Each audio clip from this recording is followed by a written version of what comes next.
Assalamualaikum warahmatullahi wabarakatuh. Puji-puji syukur marilah kita panjatkan kepada Allah Subhanahu wa taala yang telah memberikan beribu-ribu macam nikmat. Salah satunya nikmat iman, Islam, dan sehat walafiat.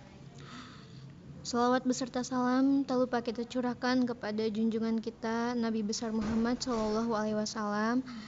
Baik, saya Mayang Malika Putri dari Fakultas Agama Islam Program Studi Pendidikan Agama Islam dengan NPM 251105010023 dari Universitas Ibnu Khaldun Bogor akan mempresentasikan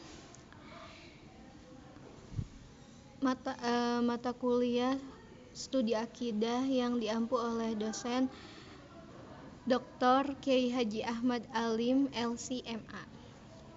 Materi yang pertama adalah akidah dan prinsip dasar Islam, Syahadatain. Pentingnya akidah dalam kehidupan. Akidah adalah pondasi kehidupan. Jika akidah kita kuat, maka kehidupan akan kuat. Sebaliknya, jika akidah kita lemah, itu akan membuat seseorang mudah stres, depresi, dan kehilangan makna hidup. Generasi masa kini, dosen menyoroti fenomena generasi natural yang rapuh karena terlalu bersandar pada teknologi dan materi sehingga menjauh dari Tuhan. Makna akidah secara bahasa dan istilah. Secara bahasa, al-aqdu berarti ikatan yang kokoh. Bersandar pada jabatan, harta, atau fisik adalah sandaran yang lemah karena bersifat fana. Hanya bersandar pada Allah yang membuat manusia abadi dan kokoh. Secara istilah, keyakinan totalitas tanpa keraguan sedikit pun. La roiba fihi. Rukun kalimat la ilaha illallah terdapat dua rukun utama dalam syahadat. Yang pertama adalah an-nafyu, penafian, menafikan atau meniadakan semua Tuhan palsu dan segala sesuatu yang disembah selain Allah, yaitu togut, termasuk klinik, kofurat, khurafat, dan ramalan. Al-isbat, penetapan, menetapkan dan meyakini hanya Allah satu-satunya Tuhan yang berhak disembah. Syarat-syarat syahadat. Agar syahadat seseorang sah dan sempurna harus memenuhi 7 syarat. Yang pertama adalah ilmu, paham maknanya bukan sekadar diucapkan. Yang kedua adalah al-yakin, keyakinan total tanpa ada keraguan atau syak. Yang ketiga adalah al-qabul, menerima kandungan syahadat dengan ikhlas tanpa kesombongan seperti Fir'aun. Yang keempat adalah al-inqiyad, tunduk dan patuh pada aturan serta syariat Allah Subhanahu wa taala, sami'na wa ata'na. Dan selanjutnya adalah asidku, jujur dalam keimanan, tidak bermuka dua atau munafik. Yang selanjutnya adalah al-ikhlas, beramal murni karena Allah, bukan karena riya atau ingin dipuji. Yang selanjutnya adalah al-mahabbah, mencintai Allah dengan tulus, di mana cinta tersebut menuntut pengorbanan. Yang selanjutnya relevansi akidah di zaman modern. Dosen mengkritik masyarakat modern yang masih percaya pada hal-hal klinik seperti angka sial 13 atau pawang hujan. Meskipun berpendidikan tinggi, akidah yang murni harus membuang semua kepercayaan mistis tersebut dan hanya bergantung kepada Allah. Materi yang kedua adalah Islam sebagai agama wahyu. Hakikat dan makna Islam. Islam sebagai rahmat. Islam adalah rahmat. Islam berasal dari kata aslama yang berarti berserah diri, tunduk dan patuh kepada aturan Allah tanpa membangkang. Karakteristik muslim, seorang muslim harus membawa kedamaian, rahmatan lil alamin, tidak suka membuat kegaduhan dan memiliki mental yang kokoh. Kematangan mental, keislaman yang kafah total, menghilangkan rasa takut, khauf, dan sedih hazan karena segala urusan disandarkan kepada Allah. Islam sebagai agama wahyu yang paripurna. satu-satunya yang diridhoi. Berdasarkan surat Ali Imran ayat 19, hanya Islam agama yang diridhoi Allah. Keyakinan ini harus total dan menolak paham liberalisme yang menyamaratakan semua agama.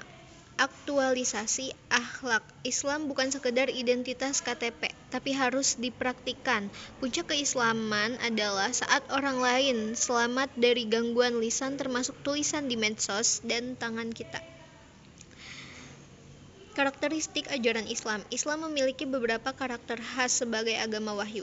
Syumuliyah, komprehensif, mencakup seluruh aspek kehidupan mulai dari ibadah vertikal, hubungan sosial, hingga sains dan teknologi. Alamiah, universal atau global, berlaku untuk seluruh umat manusia di segala zaman dan tempat, cocok dengan fitrah manusia. Ilahiyah, Rabbaniyah, bersumber langsung dari Allah, sehingga kebenarannya bersifat mutlak dan absolut, bukan produk budaya manusia. Insaniyah, memanusiakan manusia dan sejalan dengan hati nurani yang cenderung pada kebaikan. Waqi'iyah, realistis, praktik dan bisa diamalkan sesuai kondisi manusia, tidak membebani di luar kemampuan. Contoh, keringanan sholat saat sakit atau musafir. Wasatiyah, moderasi, berada di tengah-tengah, tidak ekstrim kanan radikal maupun ekstrim kiri liberal atau ateis. Al-wuduh, jelas, ajarannya gamblang, mudah dipahami dan konsep ketuhanannya tauhid sangat jelas. Fleksibel namun konsisten. Al-jam'u bainat sawabit wal marunah, tetap pada prinsip dasar seperti jumlah rakaat sholat, namun fleksibel dalam penggunaan sarana seperti teknologi pengeras suara untuk azan.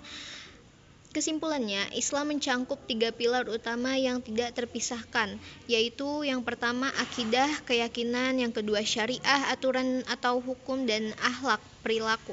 Ketiganya membentuk satu kesatuan utuh dalam agama Islam sebagai wahyu Allah. Yang ketiga, Islam sebagai agama wahyu. Definisi dan basis ketuhanan, agama wahyu versus budaya.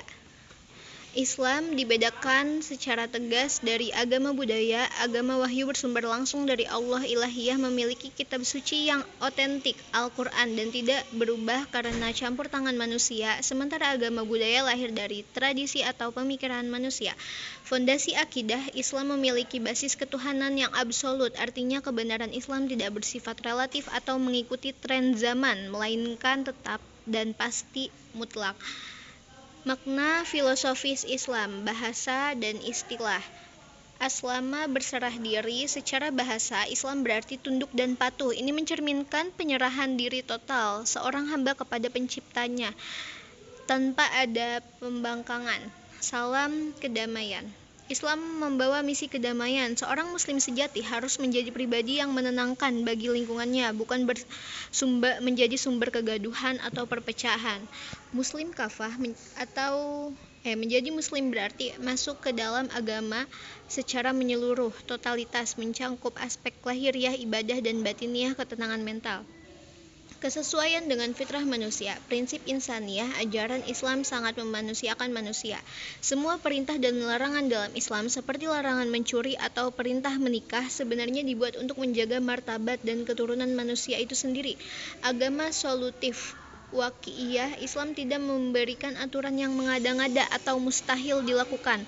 Ajarannya sangat realistis dan memberikan kemudahan, rukhsah jika manusia dalam kesulitan, hingga Islam hadir sebagai solusi atas problematika kehidupan.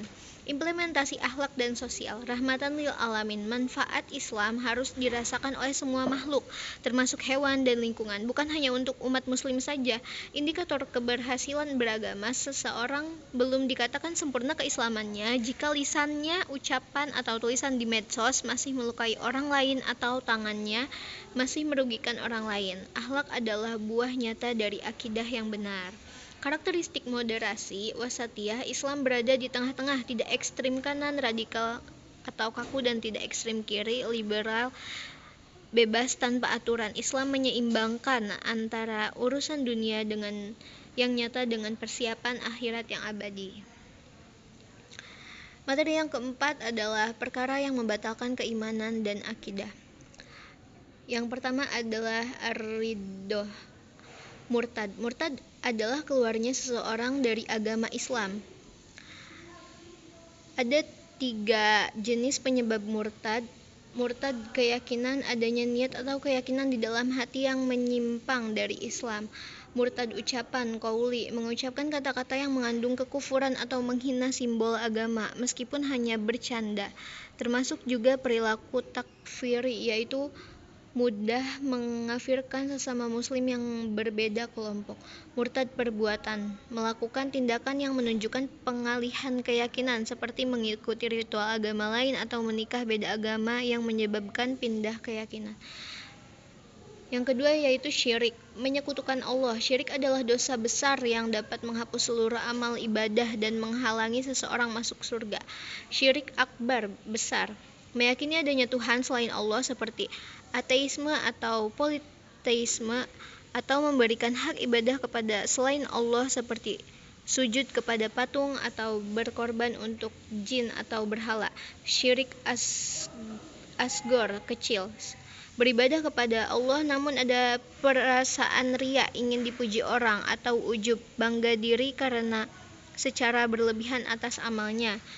Sarana syirik, penggunaan jimat, santet, sihir, hingga ramalan bintang, zodiak, dan ramalan nasib yang sedang tren di media sosial. Mengaku nabi atau percaya nabi setelah Nabi Muhammad. Siapapun yang mengaku sebagai nabi baru setelah Nabi Muhammad SAW, maka akidahnya batal. Begitu juga yang mempercayai adanya nabi baru seperti dalam aliran Ahmadiyah, karena Nabi Muhammad adalah nabi pamungkas, khotamun nabiyyin. Yang keempat adalah menghalalkan yang haram dan mengharamkan yang halal. Batal akidah seseorang jika ia berani mengubah hukum Allah yang sudah jelas qat'i. Contohnya menghalalkan perzinaan atau menghalalkan riba meskipun hanya sedikit.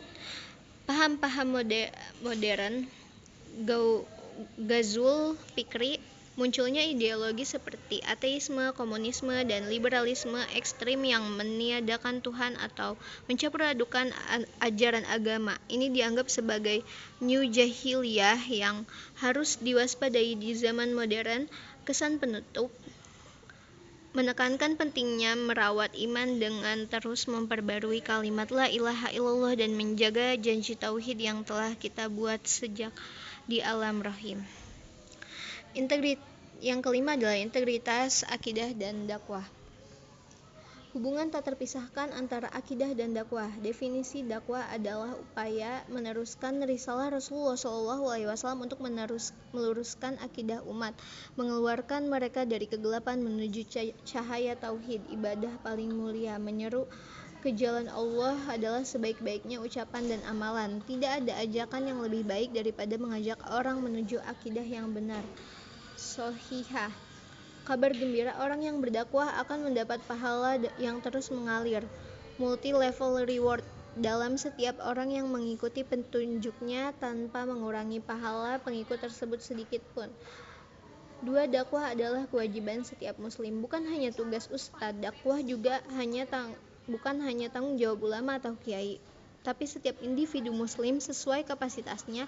Balighu anni walau ayah. Profesi sebagai sarana, apapun profesi kita, guru, pedagang, pilot, manajer, bahkan tukang sapu, jiwa kita haruslah jiwa seorang pendakwah, da'iyan ilallah, yang membawa nilai kebenaran dan kejujuran di bidangnya masing-masing. Karakteristik dakwah yang benar. Rahmatan lil alamin. Dakwah Islam harus membawa rahmat bagi seluruh alam, termasuk jin, hewan, dan tumbuhan, merangkul bukan memukul. Dakwah harus dilakukan dengan cara yang santun, mencerahkan, menenangkan, dan bijaksana, bukan dengan kekerasan atau kesombongan. Amar ma'ruf nahi munkar, menjadi umat terbaik, khairu ummah, sebagai aktif mengajak dan berarti aktif mengajak pada kebaikan dan mencegah kemungkaran. 4. Tantangan dan strategi dakwah modern. Hambatan internal, masalah niat dan yang tidak ikhlas, hanya mencari popularitas dan atau dunia. dan kurangnya hikmah metode penyampaian yang salah dapat membuat dakwah gagal. Pemanfaatan teknologi di era digital, media sosial harus dimanfaatkan secara profesional sebagai sarana dakwah internasional, bukan sekedar untuk hal-hal yang tak bermakna. Pembaruan ilmu. Seseorang pendakwah tidak boleh kaku secara intelektual, harus terus memperbarui informasi dan ilmu agar bisa memberikan solusi bagi problematika umat saat ini. Dakwah sebagai benteng negeri. Adanya orang-orang yang melakukan perbaikan, muslihun adalah benteng yang menghalangi azab Allah turun ke suatu negeri. Menghentikan dakwah atau menyudutkan para dai justru beresiko mengundang bencana dan tertolaknya doa-doa kita. Kesimpulan, integrasi akidah dan dakwah berarti menjadikan keyakinan tauhid sebagai penggerak untuk mengajak orang lain kepada kebenaran dengan bahasa yang baik, bertahap dan memberikan kemudahan. Yang keenam adalah izzatul Islam wal muslimin. Hakikat izzah, kemuliaan. Definisi. Kata izzah berarti keagungan, kejayaan, dan kemuliaan. Kata ini seakar dengan nama Allah Al-Aziz, Maha Perkasa dan Mulia atau mulia. Lawan dari kehinaan, seseorang disebut memiliki izzah jika ia memiliki keluhuran diri dan harga diri hingga ia tidak menjadi hina di hadapan makhluk. Standar akhlak. Kejayaan suatu bangsa ditentukan oleh moralitasnya. Jika akhlaknya rusak seperti korupsi dan ketidakjujuran, maka runtuhlah peradaban tersebut. Pilar-pilar kejayaan Islam. Tauhid sebagai fondasi. Kemuliaan sejati ada pada tauhid, menyembah hanya kepada Allah Subhanahu wa taala yang Maha Kuat dan tidak pernah tidur. Sebaliknya, kesyirikan adalah bentuk kehinaan karena manusia merendahkan diri pada benda atau makhluk yang tidak berakal. Amal soleh. Semakin banyak seseorang beramal soleh dengan ikhlas, maka Allah akan mengangkat derajatnya. Sebaliknya, dosa dan maksiat selalu melahirkan kehinaan bagi pelakunya. Budaya ilmu. Allah mengangkat derajat orang yang berilmu tanpa memandang status sosialnya. Contoh, di zaman Khalifah Umar, seorang mantan budak diangkat menjadi wakil gubernur karena pemahamannya terhadap Al-Quran. Uhuwah dan loyalitas. Kejayaan ekonomi dan sosial dapat dicapai jika umat Islam bersinergi, saling loyal dan tidak mudah terpecah belah. Keistimewaan umat Muhammad SAW.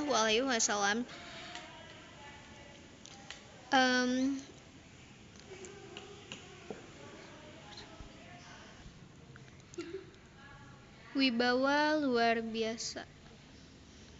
Musuh merasa segan dan takut meski jarak masih sebulan perjalanan. Fleksibilitas ibadah. Seluruh bumi Allah adalah suci dan bisa dijadikan tempat sujud atau sholat.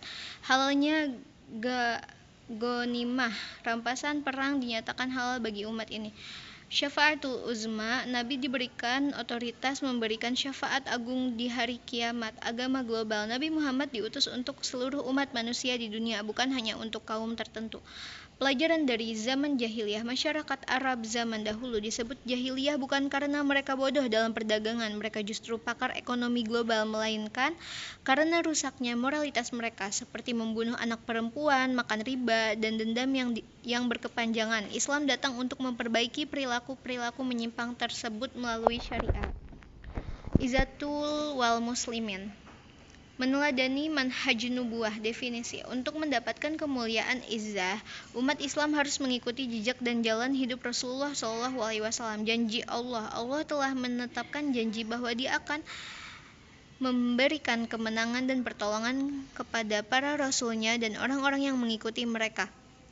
Penguasaan sains dan teknologi. Sarana kekuatan akidah saja tidak cukup. Umat Islam memerlukan sarana teknologi. Negara-negara seperti Amerika dan Rusia dominan karena menguasai teknologi nuklir dan militer.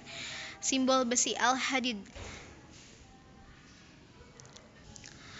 Al-Hadid melambangkan kekuatan fisik dan teknologi. Besi adalah bahan dasar pembuatan pesawat, senjata, dan sarana kemajuan lainnya. Inspirasi dari Profesor B.J. Habibie. Beliau adalah contoh nyata tokoh Islam yang menguasai sains dengan teori krek pesawatnya yang diakui dunia. Umat Islam harus meneruskan semangat penguasaan teknologi ini agar memiliki wibawa di mata dunia.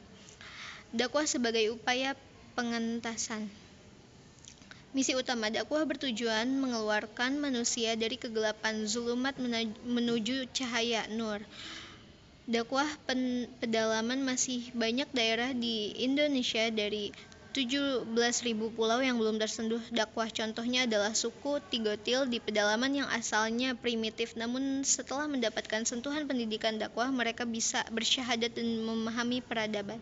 Pilar-pilar izah lainnya yaitu tauhid, fondasi utama keyakinan, doa, senantiasa bermunajat dengan doa izah seperti Panggalan Ali Imran ayat 26 yang mengakui bahwa Allah lah pemilik kekuasaan yang bisa mengangkat atau merendahkan derajat seseorang.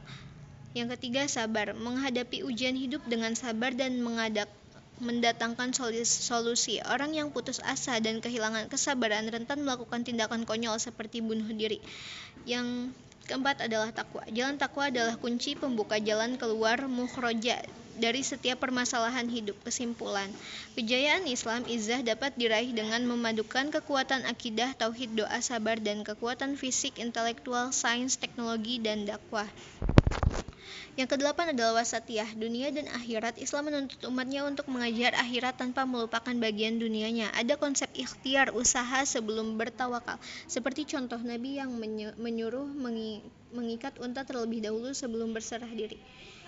Kesimpulan, konsep wasatiyah, definisi Islam wasatiyah. Wasatiyah berarti Islam yang adil, pilihan terbaik, dan berada di jalan tengah. Hal ini didasarkan pada surat Al-Baqarah ayat 143 yang menyebut umat Islam sebagai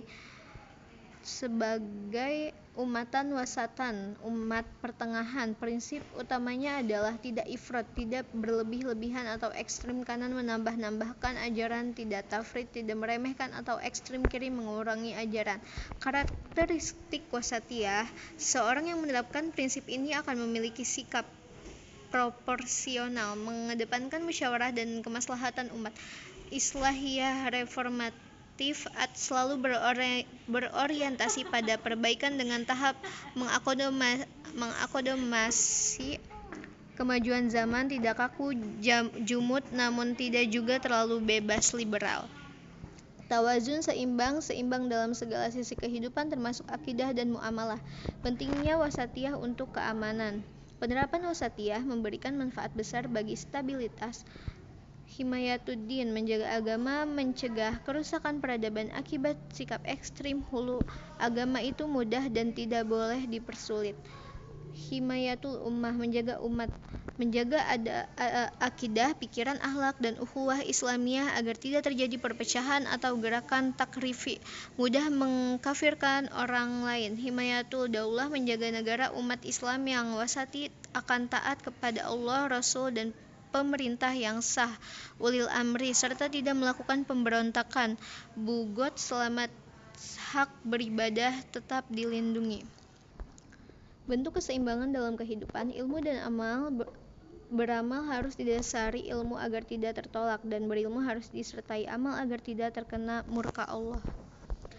Yang kesembilan adalah aliran mazhab akidah, nubuat, perpecahan umat. Nabi Muhammad SAW telah mengabarkan bahwa umat Islam akan terpecah menjadi 73 golongan. Dari sekian banyak kelompok tersebut, hanya satu yang selamat, Al-Firqah An-Najiyah, yaitu Ahlus Sunnah wal Jamaah. Kuncinya adalah mengikuti ajaran Nabi dan para sahabat, ma'ana alaihi wa ashabihi. Definisi Ahlus Sunnah wal Jamaah. Ahlus Sunnah adalah orang-orang yang mengikuti sunnah atau hadis Nabi. Al-Jamaah merujuk pada sahabat Nabi, generasi tabi'in dan tabi'ut tabi'in, generasi awal Islam.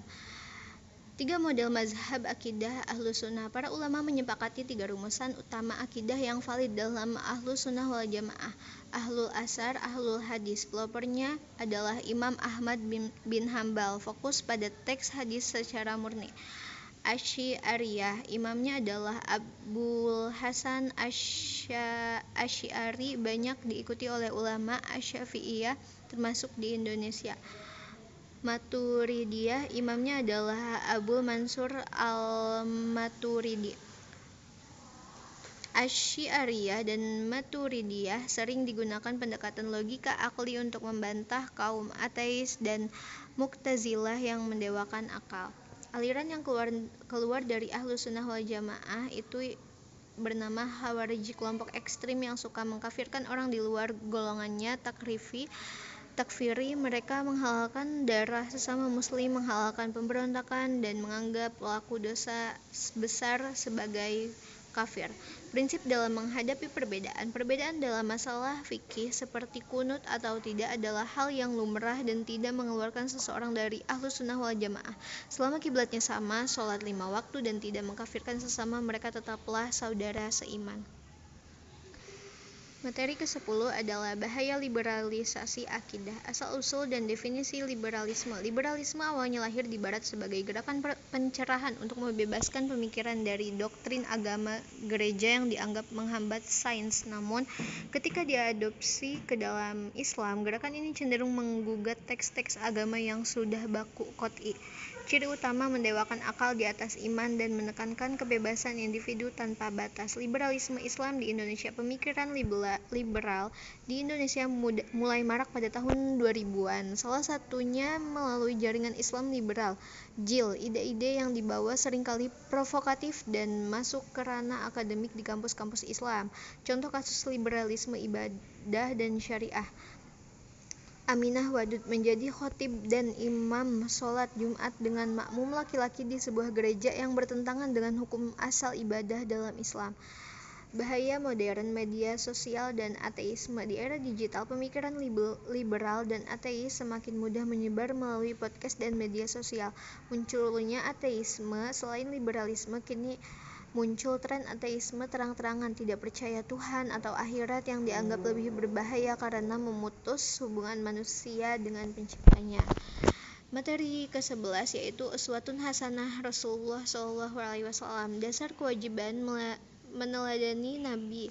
Ketaatan kepada Allah tidak akan sempurna tanpa ketaatan kepada Rasulullah SAW. Hal ini didasarkan pada ayat-ayat Al-Quran seperti surah An-Nisa ayat 80 dan An-Nur ayat 56 yang memerintahkan umat Islam untuk taat kepada Rasul agar mendapatkan rahmat. Mengikuti jejak Nabi adalah bukti nyata dari keimanan seseorang. 2. Bentuk-bentuk implementasi keteladanan. Membenarkan sabda Nabi, meyakini semua yang dikabarkan oleh Nabi SAW seperti tentang surga, neraka, dan hal gaib, karena perkataan beliau adalah wahyu, bukan hawa nafsu. Menjauhi larangan Nabi, meninggalkan apa yang dilarang oleh Rasulullah, mulai dari hal kecil seperti larangan makan dengan tangan kiri, hingga hal besar yang menyelisihi fitrah manusia seperti LGBT yang dapat mendatangkan fitnah dan penyakit. Ittiba dalam ibadah, melakukan ibadah sesuai contoh Nabi tanpa bersikap kreatif sendiri, karena amalan yang tidak sesuai tuntunan akan ditolak. Mencintai Nabi melebihi segalanya. Keimanan seseorang belum sempurna hingga ia mencintai Rasulullah melebihi cintanya kepada orang tua, anak, harta, bahkan dirinya sendiri. Totalitas dalam keseharian mencocokkan segala gerak-gerik mulai dari cara berpakaian, makan, membaca basmalah, hingga cara berjalan dan berinteraksi sosial, mengucapkan salam dengan sunnah Nabi. Contoh sahabat Anas bin Malik. Sahabat Anas bin Malik saking cintanya kepada Nabi ikut menyukai labu duba karena melihat Nabi menyukainya meskipun awalnya itu bukan seleranya. Mengenal Nabi melalui ilmu. Agar bisa meneladani, seseorang harus mengenal kepribadian Nabi SAW secara mendalam. Rekomendasi kajian. Kita bisa mempelajari Sirah Nabawiyah dan kitab Asy-Syama'il Al-Muhammadiyah yang membahas kepribadian serta kebiasaan sehari-hari Rasulullah. Tujuannya adalah membangun rasa cinta yang kemudian mendorong seseorang untuk mengikuti sunnah secara sukarela. Kesimpulan, meneladani Rasulullah bukan hanya soal ritual tapi mencakup seluruh lini kehidupan. Dengan mengikuti sunnah, seseorang akan terhindar dari fitnah dan kesesatan serta mendapat jaminan surga di akhirat. Materi yang ke-12 adalah hari kiamat dan kehidupan akhirat. Kedekatan hari kiamat dan persiapannya. Rasulullah SAW telah mengingatkan 14 abad yang lalu bahwa jarak antara diutusnya beliau dengan hari kiamat sangatlah dekat. Ibarat dua jari yang berdampingan, seluruh tanda kiamat kecil hampir semuanya sudah tampak di hadapan kita. Oleh karena itu, pertanyaan pentingnya bukan kapan hari kiamat terjadi, melainkan apa yang telah kita persiapkan dalam bentuk amal soleh. Fase kiamat dan kebangkitan.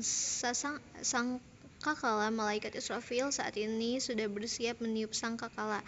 Tiupan pertama akan mematikan seluruh makhluk dan menghancurkan alam semesta. Tiupan kedua akan membangkitkan manusia dari kematian untuk menghadapi pengadilan Allah. Padang mahsyar, manusia akan dikumpulkan di bumi yang putih seperti tepung murni. Kondisi manusia saat itu bermacam-macam sesuai amalnya. Ada yang wajahnya berseri-seri karena mendapat naungan Allah, ada yang ketakutan, bahkan ada yang dibangkitkan dalam kondisi buta karena dulu melalaikan ayat-ayat Allah. Keadaan manusia di padang mahsyar, manusia dibangkitkan dalam keadaan tidak berpakaian, tidak bersandal, dan belum dikhitan. Matahari didekatkan hingga jarak 1 mil di atas kepala, menyebabkan manusia tenggelam dalam keringatnya sendiri sesuai kadar dosanya. Durasi satu hari di padang mahsyar setara dengan 50.000 tahun di dunia, sebuah masa tunggu yang sangat melelahkan dan penuh kebingungan. Hisab, perhitungan amal, dan syafaat uzma. Nabi Muhammad SAW memberikan syafaat bagi seluruh makhluk agar proses persidangan segera dimulai. Proses hisab, setiap amal sekecil biji sawi pun akan ditampakkan. Tidak ada penterjemah antara hamba dengan Allah. Mulut dikunci dan bumi serta anggota tubuh akan bersaksi atas apa yang telah dilakukan. Kalimat tauhid, kalimat la ilaha illallah adalah kunci keselamatan utama. Ada kisah seseorang yang catatan dosanya membentang, seluruh mata memandang, namun diselamatkan oleh satu kartu berisi kalimat tauhid yang murni. Surga tanpa hisab, terdapat 70.000 orang dari umat Nabi Muhammad yang masuk surga tanpa hisab dan tanpa azab. Ciri-ciri mereka adalah orang yang murni tauhidnya, tidak melakukan praktik syirik atau klinik, tidak percaya ramalan bintang, toyur, dan benar-benar bertawakal kepada Allah. Kehidupan abadi di surga dan neraka. Setelah semua proses selesai, kematian akan disembelih sebagai simbol bahwa tidak ada lagi kematian. Setelah itu ahli surga kekal dan dalam kenikmatan dan ahli neraka kekal dalam azab. Ustadz menekankan bahwa pandangan surga atau neraka tidak kekal adalah pemikiran yang menyimpang dari akidah Ahlus Sunnah wal Jamaah. Kesimpulan, kehidupan dunia hanyalah tempat menanam, sedangkan akhirat adalah tempat memetik hasilnya. Penyesalan akan datang saat maut menjemput, maka berbekallah dengan ketakwaan selagi masih ada waktu. Terima kasih, ayo kita berlomba-lomba dalam kebaikan. Sekian presentasi materi dari 12 materi studi akidah dari saya. Wassalamualaikum warahmatullahi wabarakatuh.